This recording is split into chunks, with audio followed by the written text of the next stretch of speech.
대한 말씀을 드렸습니다.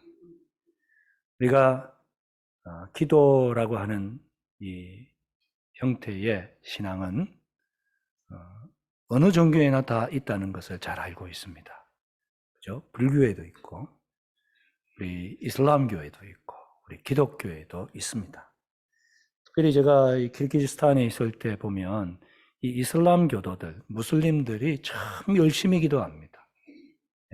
뭐 오래 기도하는 건 아니지만 하루에 5번씩 아잔이라고 하는 이제 코란을 읽는 소리가 막 스피커를 통해서 나오면, 그러면 가다가 어떤 사람은 이제 길에 조그마한 것을 이제 손수건 같은 거 펴놓고 무릎 꿇고 이렇게 메카를 향해서 기도를 하거든요. 그걸 보면서 참 도전받을 때가 있어요. 야, 나는 예수 믿으면서, 살아계신 하나님을 믿으면서, 야, 저 사람들처럼 저렇게 기도를 좀 해봐야 되겠다. 그런 생각 가질 때가 있습니다. 여러분, 오늘 우리가 읽은 이 본문은 주기도문으로 많이 알려져 있는 그러한 성경 구절이죠. 주님이 가르쳐 주신 기도문. 이 주기도문도 마찬가지로 제자들이 예수님에게 기도를 좀 가르쳐 주세요 라고 하는 요청에 의해서 시작이 됩니다. 그들도 기도하는 사람을 많이 봤거든요. 유대교가 또 열심히 기도하는 종교거든요. 유대교에는 하루에 보통 3번 신실한 신자라면 기도합니다. 기도할 때에 18조에 이르는 축복 기도를 합니다. 이것을 셰모네 에스레라고 하는데요. 인터넷에서 한번 쳐보시면 나올 겁니다. 셰모네 에스레 첫 번째 기도문, 두 번째 기도문 이렇게 해서 18개까지를 하루에 3번씩 기도합니다. 이 질문을 던진 제자들도 똑같이 그런 기도문을 어릴 때부터 했을 것이고, 그리고 심지어 열성 있는 바리새인 같은 그런 분들은 일주일에 2번씩 금식하면서 기도하는 이러한 모습들을 심심치 않게 봐왔기 때문에 기도에 대해서 잘 몰랐을 리가 없을 텐데, 예수님 우리에게도 좀 기도를 가르쳐 주세요 라고 하는 거죠. 저는 지난주에 왜 기도해야 되느냐에 대해서 이야기를 드렸죠. 우리가 왜 기도해야 합니까? 하나님의 뜻을 깨닫기 위해서. 내 뜻 아니고 하나님이 나에게 원하시는 뜻, 그 뜻을 깨닫으려면 기도해야 된다. 그리고 기도를 통해서 우리는 하나님과 깊은 사귐을 가지게 된다.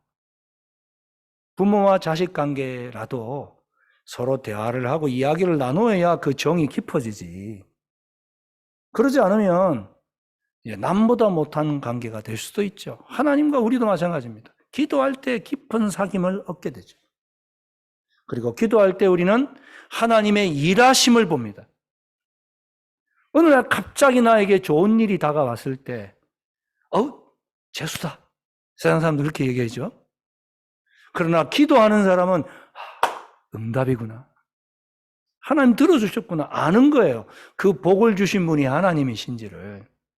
그래서 하나님의 일하심을 보려면 우리가 기도해야 됩니다. 그리고 왜 기도해야 됩니까? 마지막으로 하나님의 영광을 나타내기 때문에. 기도를 통해서 하나님께 영광을 돌려드리게 되는 것이죠. 근데 오늘은 이제 왜 기도하느냐가 아니라 이제는 어떻게 기도해야 되느냐를 살펴보는 내용입니다. 제자들이 물었습니다. 예수님 어떻게 기도해야 됩니까? 그랬을 때 오늘 9절에 보니까 그러므로 너희는 이렇게 기도하라. 너희들 이렇게 기도해야 돼.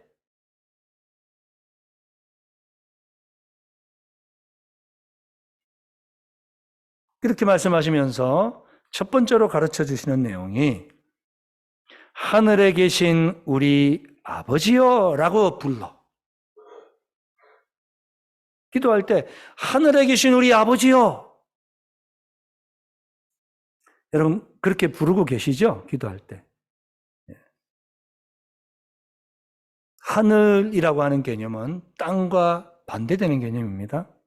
땅은 우리가 살아가는 세상에 있는 것이고, 하늘이라는 개념은 우리가 아닌 우리의 기도의 대상이 되시고 들으시는 하나님이 계시는 곳. 이것은 공간적 스카이가 아니고 헤븐이라는 거 다 아시죠? 예. 이걸 착각하는 사람들은 우주에 가보니까 하나님 안 보이네 이렇게 말하는 거예요. 예. 하나님이 계시는 장소. 그것은 다른 종교에서도 그렇게 개념을 가지고 있죠. 예. 신은 하늘에 있다. 하늘은 땅의 모든 역사를 주관하는 곳. 이렇게 기독교가 아니라도 대부분의 종교가 이해하고 있는 세계관을 가지고 있습니다. 하나님은 하늘에 계셔서 이 땅에 머무를 수밖에 없는 시간과 공간적 제약에 갇혀 있는 우리들의 이 문제를 돌파해 나갈 수 있는 힘과 능력을 가지고 계신 분. 그분이 하나님이신 줄 믿습니다. 그래서 우리는 전지전능이라는 단어를 붙이잖아요. 무소부재라는 단어를 붙이잖아요. 모르는 것이 없고 못하시는 것이 없고 아니 계시는 것이 없는 하나님. 그런데 그 뒤에 하나님 아버지라고 하는 단어는 저는 주목하게 됩니다.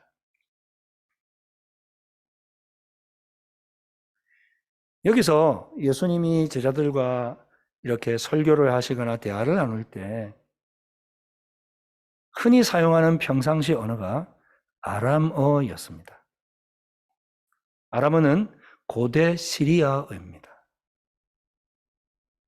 대부분의 이 공용어는요, 힘을 가지고 파워를 가진 나라가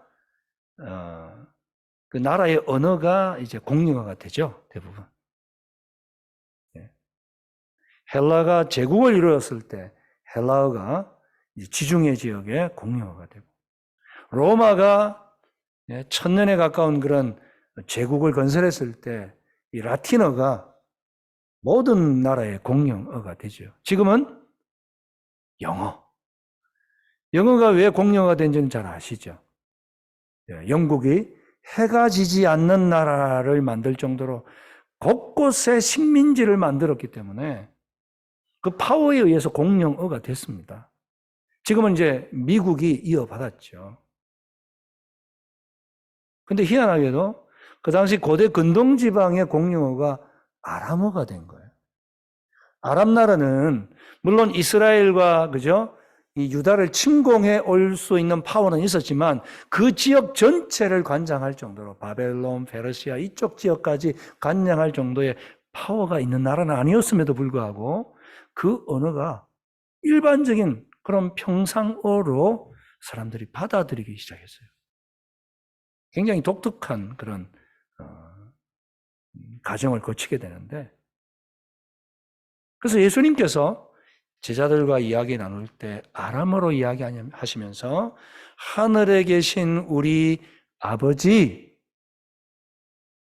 말할 때 이 아버지는요, 아람어로 아바라고 하는 단어입니다. 들어보셨나요? 아바. 예.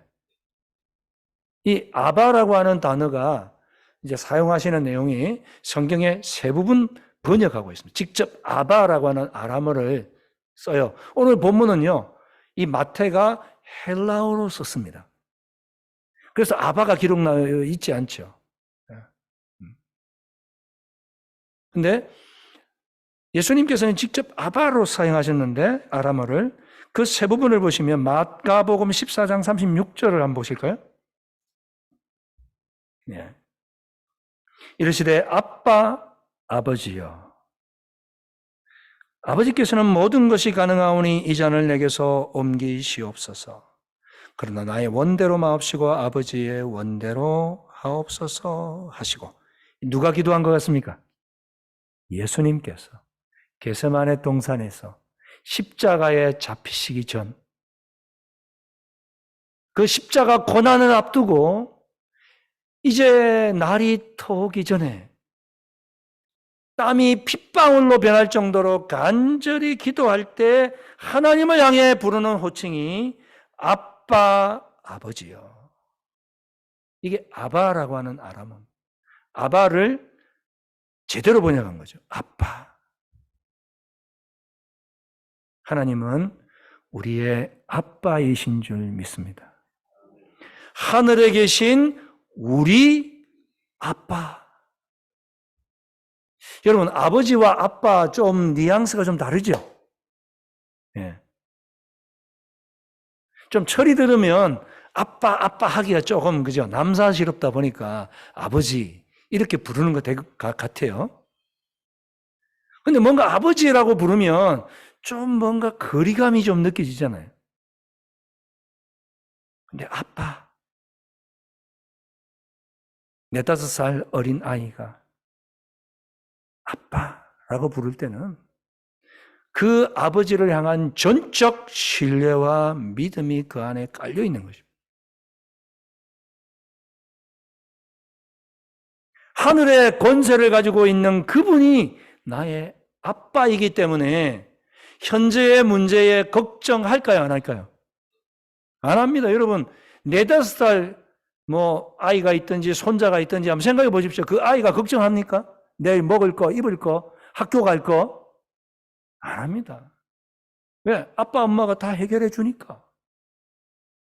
그래서 하늘에 계신 우리 아빠라고 하는 단어는 바로 그 하나님이 어떠한 분인가를 기억하라는 이야기입니다. 우리의 기도를 들으시는 대상이 되시는 하나님은 바로 그런 하나님이야. 형식을 가지고 가식적으로 다가갈 뿐이 아니라 벌거벗고도 만날 수 있는 나의 모든 것을 아시는 아빠. 한번 따라하겠습니다. 하나님 아빠. 예. 감이 다르죠? 아빠라고 부를 때는 그 무엇을 요구하고 매달리고 해도, 그죠? 다 용납될 것 같은.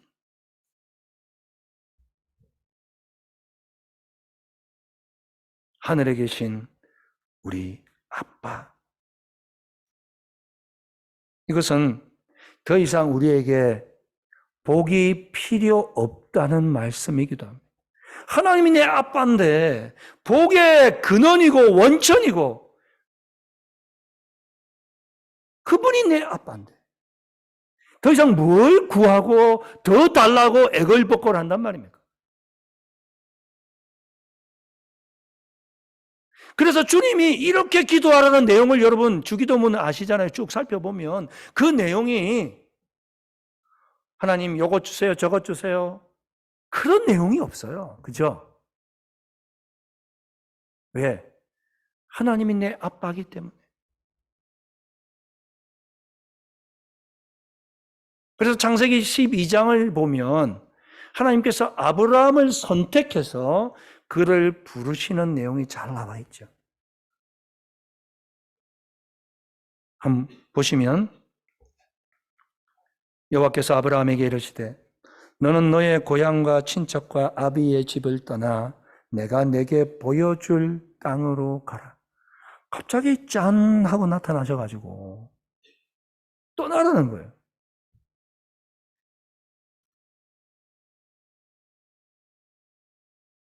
그가 삶의 터전이 다 있는 걸 다 버려두고 떠나는 게 여러분 쉬울까요? 한국에서 이리 오실 때 쉬우셨습니까? 할렐루야 이러고 오셨습니까? 예, 걱정이 많으셨을 거예요. 어떤 일이 벌어질지. 예.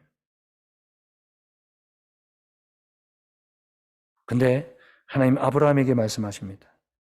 너는 너의 고향 친척과 아비 집을 떠나 내가 내게 보여줄 땅으로 가.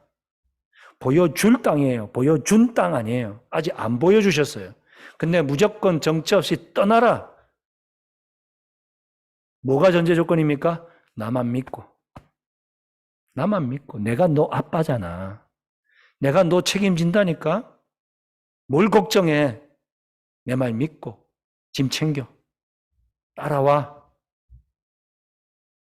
그리하면 2절에 보니까 하나님 약속하세요. 내가 너로 큰 민족을 이루고 내게 복을 주어 내 이름을 창대하게 하리니 너는 복이 될 것이다. 놀라운 말씀. 큰 민족을 이루고 너에게 복을 주고 너의 이름을 창대케 해서 너는 결국 뭐가 된다고요? 복의 근원이 된다. 오늘 개역개정은 복이 된다. 복 그 자체다. 이전에 개역 한글은 복의 근원이 된다. 쉬운 성경에서는 너를 통해 복을 끼치게 될 것이다. 복의 통로가 된다. 저는 우리 교회가 복의 통로가 되었으면 좋겠습니다. 여러분이 복의 통로가 되었으면 좋겠습니다. 여러분을 통해서 복이 다른 사람들에게 흘러나가는 그런 통로가 되었으면 좋겠습니다. 하나님이 내 아빠이기 때문에 복의 근원이 나와 함께 계시니 네가 복 그 자체가 돼. 그러니 나만 믿고 따라와. 그리하면 3절에 보니까요. 이런 또 놀라운 말씀을 하고 계십니다. 너를 축복하는 자에게는 내가 복을 내리고 너를 저주하는 자는 내가 저주를 하리니 땅의 모든 족속이 너로 말미암아 복을 얻게 될 거야. 땅의 모든 민족이, 모든 사람들이 너를 통해 복을 받는다. 복의 근원이 되고 복의 통로가 되고 앞에 말씀해 보니까 너를 축복하는 자에게 내가 복을 내리고 너를 저주하는 자에게 너에게 저주를 내릴 거야. 놀라운 말씀 아닙니까?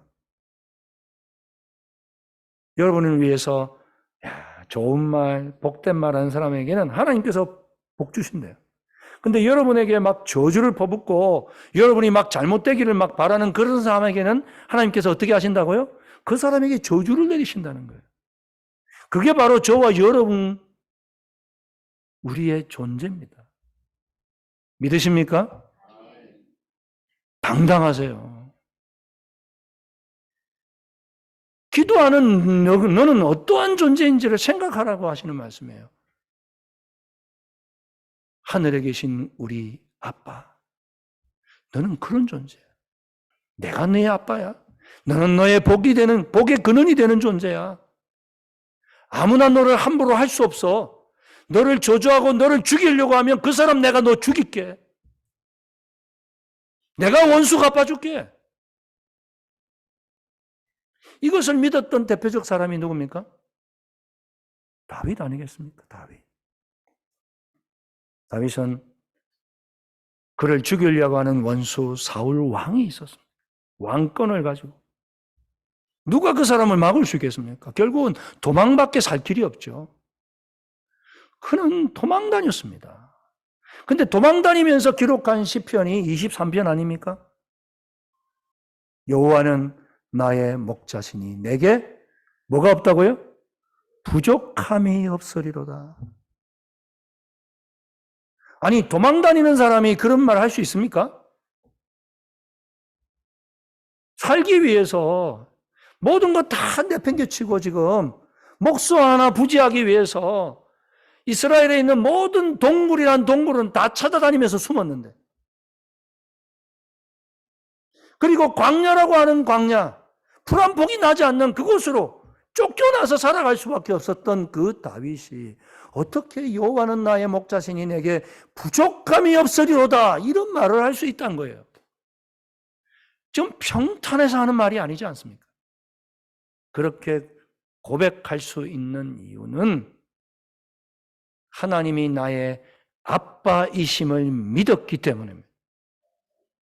우리가 코로나의 터널을 통과하니까 다시 또 이 전쟁이란 터널이 찾아왔는데, 이런 환난 속에서도 우리가 염려하지 않고 나아갈 수 있는 이유는 하나님이 우리의 아빠이심을 믿기 때문입니다.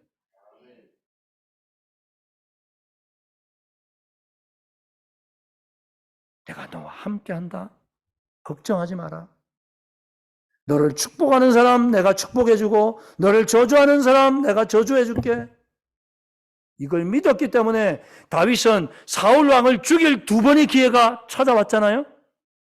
절호의 찬스예요. 부하들이 내가 죽일게요. 말씀만 하세요. 안 돼. 하나님이 기름 세운 사람이야. 하나님이 하실 거야. 하나님이 갚아주실 걸 믿는 거예요. 그 믿음대로 됐습니까? 안 됐습니까? 됐잖아요. 이걸 믿는 사람이 그리스도인이고 기도하는 사람이에요. 여러분이 복수하고 여러분이 갚아주려고 하지 마세요. 하나님이 우리 아빠인데. 제가 조종민 목사님이라는 분 간증을 듣게 됐어요. 이분이 지금은 베이직 교회라고 하는 그 교회 담임 목사님인데 저희 또래는 다 아실 거예요. 이분이 MBC 그 9시 뉴스 앵커를 하셨어요. 예. 이분이 철저한 불교, 불교라고 말하긴 그러네요. 절에도 안 나갔지만 어머니가 절에 나가시고 하여튼 교회하고는 전혀 관계없는 집안. 늘 술 마시고 고주망태돼서 집에 들어오는 그런 분이었는데 47에 예수를 믿게 된 거예요. 어느 날 부인이 자꾸 아침에 일어나서 집을 나가는 거예요. 술결에 이제 몇 번이나 그러니까 왜 한번 따라가 봤대요. 이 여자가 바람이 났나? 어떻게 된 거지? 그래서 살 따라갔는데 교회로 들어가더라. 그래서 자기도 살 들어가 봤대, 교회를 같이. 근데 새벽 기도를 갔는데, 목사라는 분이 나와서 이제 설교를 조금 하다가 불을 탁 끄고, 그때부터 막, 랄랄라, 막 이상한 소리가 막 나오면서, 막 귀신 소리도 나고, 막, 어휴, 이거 큰일 났네. 이거 우리 마누라가 이거 이상한 사교 집단에 들어가서, 이 중독이 됐는가 보다. 큰일 났다. 구해내야 되겠다. 그런 걱정이 확 생기더라고요. 그래서 내가 이 마누라를 구해내기 위해서는 이 교회라고 하는 데가 뭔지 알아야지. 그러면서 그때부터 성경을 읽고 새벽 기도 신자가 됐다는 거예요. 그때부터 새벽 기도를 나가다가 그 순간 예수를 만난 거예요. 할렐루야. 자기는 새벽 기도부터 신앙생활 시작했다고 하시더라고요. 제가 이 21일 다니엘 기도회를 듣다 보니까요. 새벽 기도부터 신앙생활 시작하는 분들이 제법 계시대요, 보니까.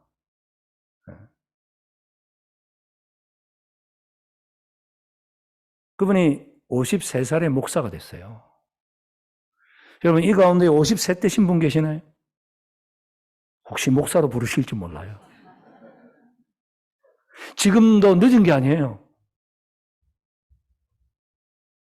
제가 신신학대학원에서 공부할 때도요. 55세 오신 분이 계세요. 교수하다가. 수학자였는데. 대단하시더라고요. 얼마나 열심히 공부하는지. 이분이 이제 예수를 믿고 이제 직장생활 하잖아요. MBC 보도국 부국장이 됐는데, 부국장이 두 사람이래요, 보도국에. 근데 자기가 딱 승진하자마자 먼저 승진했던 사람이 동기들이에요. 입사 동기. 그때부터 자기를 보는 눈이 얼마나 안 좋은지 째려보고 미워하고 온갖 안 좋은 소문을 퍼뜨리고. 왜냐하면 국장은 한 명만 되거든, 2명 중에. 그걸 라이벌이라 생각하고 그냥 어떻게 하든지 견제하고 막 누르고 못 살게 굴고 너무너무 마음이 힘든 거예요. 이분은 예수 믿고 나서 이제 자기가 교회 다니는 걸 이렇게 늘 이야기하셨어요. 그래서 이전에 하던 술자리도 안 가고. 그러다가 같이 엘리베이터를 그 동기와 탁 탄 거예요. 그날도 막 눈에 쌍심지를 켜고 막 레이저를 쏘니까, 친구야, 내가 너 위해 기도한다. 갑자기 그런 얘기를 하니까 친구가 놀랬겠죠. 쳐다보고 이제 나는 거예요. 또 세월이 조금 지나다가 이제 복도에서 또 마주쳤는데 그때도 그냥 막 얼굴이 그냥 험악한 거예요. 그때도, 야, 친구야, 내가 널 위해 기도해. 그리고 어느 날 새벽에 전화가 막 울렸대요. 받아보니까 그 동기 친구예요. 친구야, 내가 니 좀 이 새벽이지만 좀 만나고 싶다. 너무 내가 마음이 괴로워서 도저히 안 되겠다. 만나자. 만나러 갔대요. 그 친구가 밤새 아마 술을 마셨던 것 같아요. 고민이 돼가지고. 왜 불렀냐? 내가 마음이 너무 괴로운데 너 나 위해서 기도한다고 했잖아. 나는 네가 그렇게 미운데 너는 왜 나를 위해 기도해? 그렇게 물었더라는 거예요. 그때 이 조정민 목사님이 말했대요. 솔직히 나도 너무 미워. 네가 왜 그렇게 좋겠어? 근데 내가 사랑하는 예수님이 너를 사랑하신대. 너를 위해서도 십자가에서 죽으셨대. 그래서 내가 널 위해 기도하는 거야.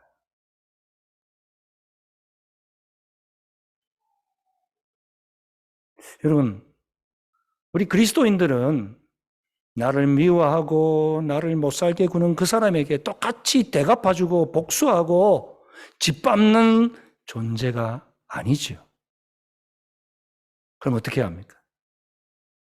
기도하는 것입니다.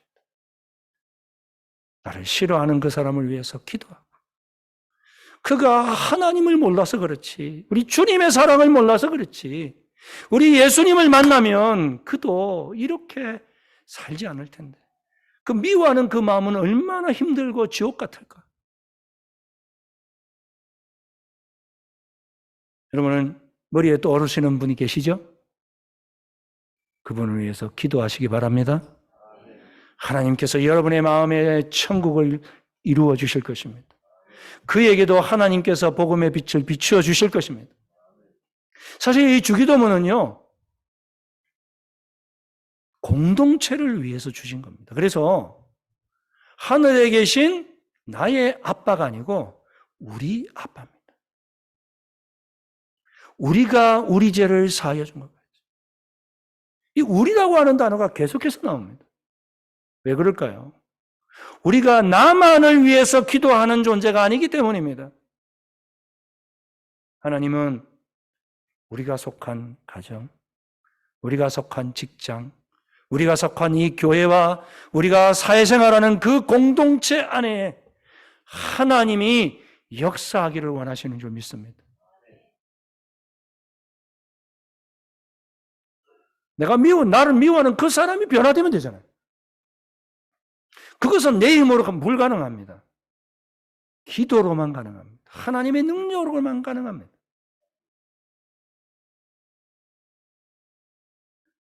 하나님께서는 제자들에게 이렇게 예수님을 통해서 기도를 가르쳐 주십니다. 하늘에 계신 우리 아빠여, 이름이 거룩히 여김을 받으시오. 이 하나님의 이름이 거룩히 여겨지도록 기도하라고 가르쳐 주십니다. 이름이라고 하는 것은요, 그 사람의 존재를 이야기하죠. 여러분, 이름 없이 내가 내 존재를 어떻게 나타낼 수 있습니까? 하나님의 이름이 거룩히 여겨지면 바로 하나님으로 하나님 되게 하라는 말이죠. 하나님이 하나님 되게 해라. 그걸 위해 기도해라. 하나님을 몰랐던 사람들이 하나님을 인정하고 그를 받아들이고 너처럼 하나님 아빠라고 부를 수 있도록 그걸 위해 기도해라.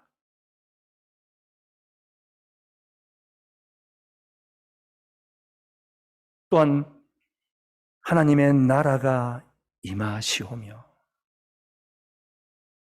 하나님의 나라가 이 땅에 이루어지기를 기도하라고 말씀합니다. 나라는 무엇을 이야기합니까? 하나님의 나라는 하나님의 통치죠. 하나님의 나라는 눈에 보이는 이 땅이 아니죠. 하나님의 나라는 여기 있다 저기 있다 하지 못하더니 너희 마음에 있느니라. 주님 그렇게 말씀하시네. 이 말은 하나님의 다스림이 있는 곳이 하나님 나라입니다. 내가 하나님의 다스림을 받을 때, 하나님의 말씀을 따라 살 때 내 마음에 하나님이 임하고 우리의 가정에 하나님이 임하고 그러한 마음으로 살아가는 교회가 하나님의 나라가 임하는 줄 믿습니다. 그리고 우리가 살아가는 이 사회가 그 하나님의 말씀대로 살아가는 사람들로 가득 찰 때 하나님의 통치가 임하고 하나님의 나라가 임하고, 그래서 더 이상 억울한 사람이 없고 서로 사랑하고 하나 될 수 있는 나라, 그 나라를 꿈꾸며 기도하기를 원하신다는 것이죠. 그저 우리 가정만 평안하고 아프지 않고 건강하고 잘 사는 것이 아니라 저 우크라이나 땅에도, 이 러시아 땅에도 세계 곳곳의 사람들이 다 하나님을 알므로 서로 사랑하고 서로를 위해 함께 평화롭게 살아갈 수 있는 그런 나라가 되기를 기도해야 될 줄 믿습니다. 하나님의 뜻이 하늘에서 이루어진 것 같이 땅에서 이루어지도록 기도하라고 말씀하십니다. 하나님의 뜻이 뭘까요? 하나님의 뜻은 우리가 구원을 받는 것인 줄 믿습니다. 죄에서, 사망에서, 지옥에서 건짐을 받는 것. 이것이 구원 아닙니까? 예수 그리스도를 믿음으로 우리는 사망에서 생명으로 옮겨진 줄 믿습니다. 죄에서 자유함을 얻은 줄 믿습니다. 더 이상 사단의 영향력에 있지 않는,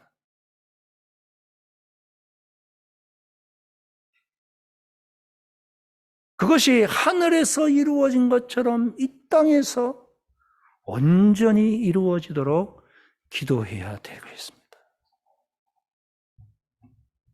아직도 그래서 구원받지 못한 우리의 가족들을 볼 때 마음이 아프고, 우리의 친구들, 직장 동료들을 볼 때 마음이 아프고, 저분이 예수를 몰라서 저러지. 참 이 예수를 알면 얼마나 행복한데, 얼마나 기쁜데, 마음의 평강이 임하고 그 인생의 무거운 짐 자기 혼자 짊어지지 않고 하나님께 맡기고,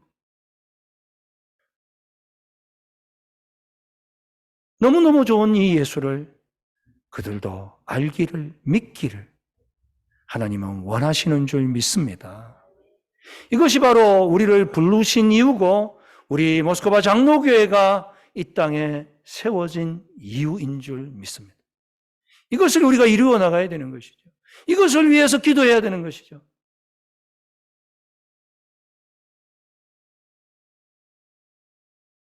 여러분, 말씀을 맺겠습니다. 다른 건 다 잊어버려도 하나님이, 하늘 아버지가 나의 아빠이심을 기억하시기 바랍니다. 그러므로 혹시 다윗처럼 지금 쫓기면서 힘든 역경의 시간을 겪고 계실지라도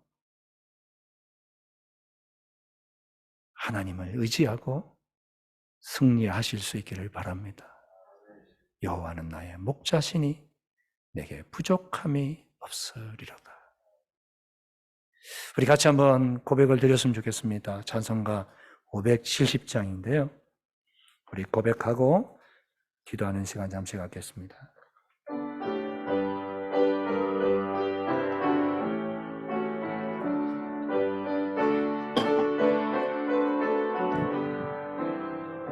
주는 나를 기르시는 목자요, 나는 주님의 귀한 어린 양, 푸른 풀밭 맑은 시내 물가로 나를 늘 인도하여 주신다. 아멘. 주는 나의 좋은 나는 그의 어린 양 저를 따라 꼴을 먹여주시니 내게 부족함 전혀 없어라. 아멘. 예쁜 새들 노래하는 아침과 노을 비끼는 고운 황혼에 사랑하는 나의 목자 음성이 나를 언제나 불러주신다. 주는 나의 좋은 목자이십니다. 주는 나의 좋은 목자 나는 그의 어린 양 저를 따라 꼴을 먹여주시니 내게 부족함 전혀 못된 짐승 나를 해치 못하고 못된 짐승 나를 해치 못하고 거친 비바람 삼지 못하리. 나의 주님 강한 손을 펼치사 나를 주야로 지켜주신다. 아멘. 주는 나의 좋은 목자 나는 그의 어린 양 저를 따라 꼴을 먹여주시니 내게 부족함 전혀 없어. 주는 나의 좋은 목자 주는 나의 좋은 목자 나는 그의 어린 양 저를 따라 꼴을 먹여주시니 내게 부족함 전혀 없어라.